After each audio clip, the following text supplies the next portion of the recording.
Hey, what's going on? In this video, I'm going to show you exactly what you need to do to be prepared for the next parabolic move in Bitcoin. But first, please show your support for the channel and hit that subscribe button if you haven't already. Also, make sure to like and comment on the video.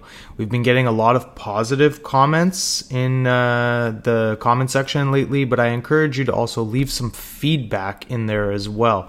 What would you like to see from the channel? And do you have a specific question in mind? Just pop it in the comment section below so we can give you some clarity. Now, when thinking about Bitcoin, the parabolic run we went on in 2017, and if you should be expecting another huge bull run this year, there are some important points to note, okay?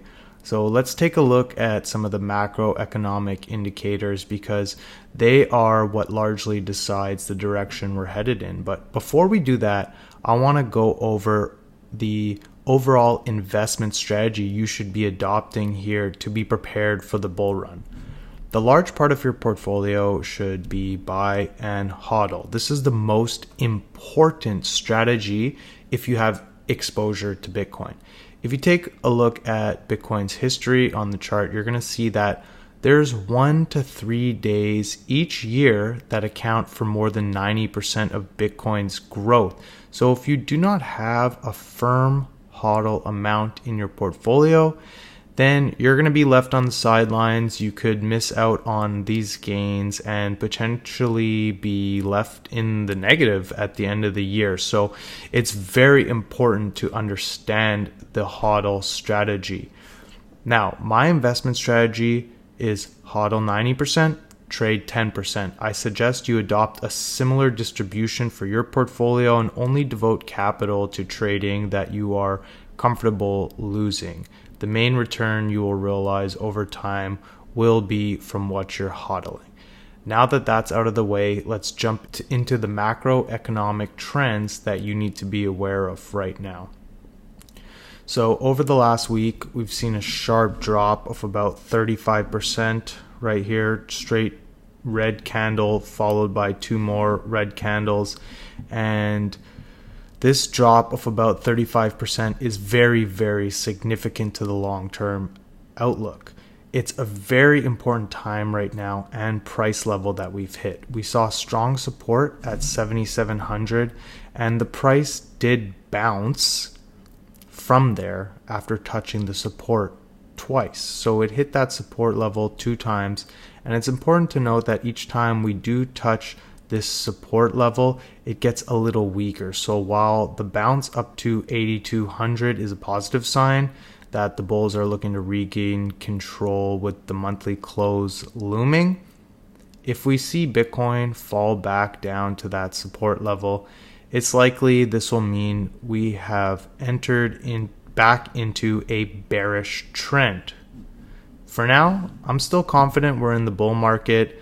The main reason is because of a few key macroeconomic trends that are playing out right now that cannot be ignored. So first, let's take a look at the Google Trends.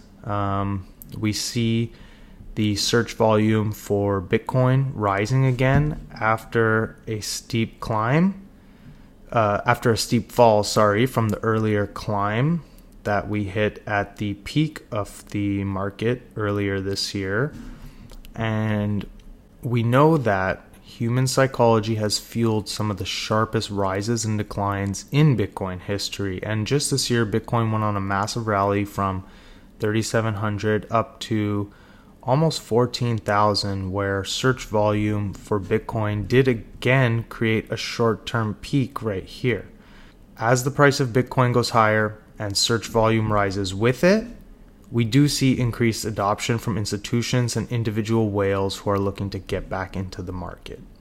Second, Tether has just printed another 20 million USDT, as you could see here from the whale alert account on Twitter.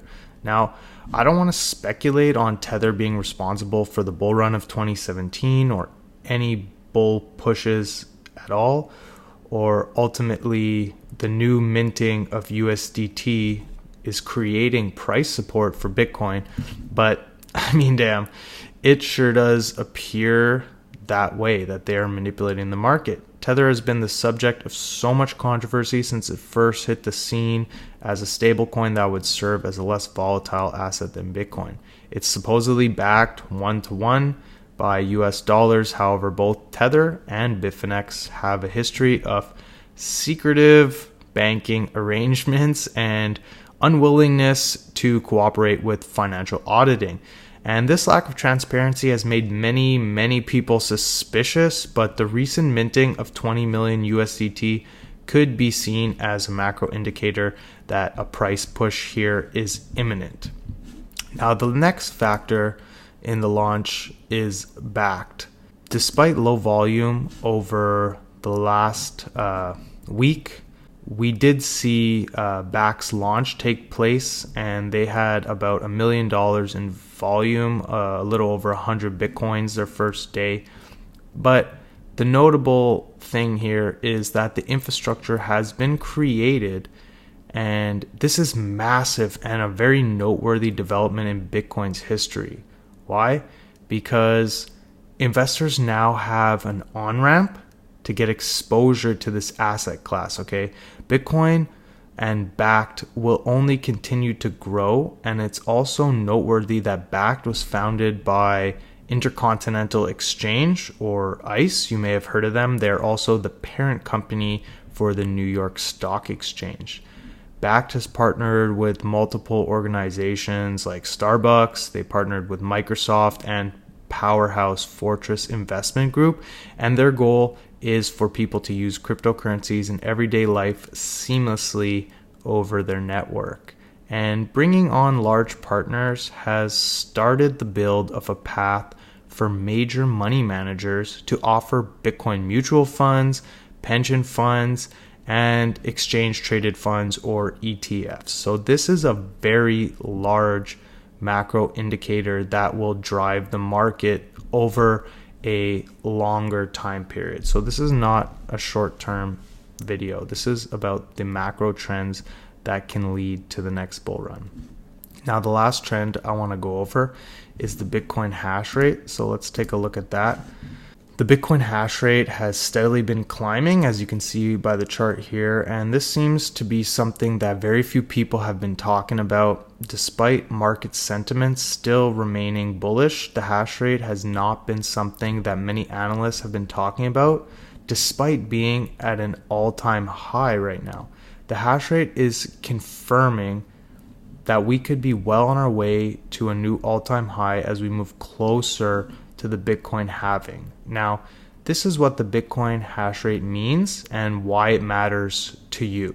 To summarize the hash rate, it's simply a measure of the processing power of the Bitcoin network, okay? As Bitcoins are mined, blocks of verified transactions have to be hashed before being added to the chain of blocks. So each hash is created by completing a complicated mathematical problem. So the hash rate is simply a measure of how many times the network can complete this puzzle every second. Meaning, the hash rate is a good indicator of the Bitcoin network's health. However, with a growing hash rate, this also means the difficulty in mining Bitcoin is also growing. In short, a high hash rate, which we are sitting at now, highest of all time, means the high hash rate makes it actually more difficult for miners to complete this mathematical puzzle. So while the hash rate increases, so does the difficulty of mining Bitcoin. And this difficulty is a topic for another day. I could do a whole video on this, and it is important enough to do so. So it's something that's worth going in depth on. So keep a lookout for a follow-up video on the hash rate and how it relates to mining difficulty and what this could mean going into the Bitcoin halving. At this point, we're going to wrap up this video for you, and you should see another video pop up on your screen that you need to watch to get prepared for the next parabolic run. We are still at very healthy levels for accumulation, and your HODL portfolio should be growing right now. So make sure hit that subscribe button if you haven't already, and check out the video on this screen to get prepared for the bull run.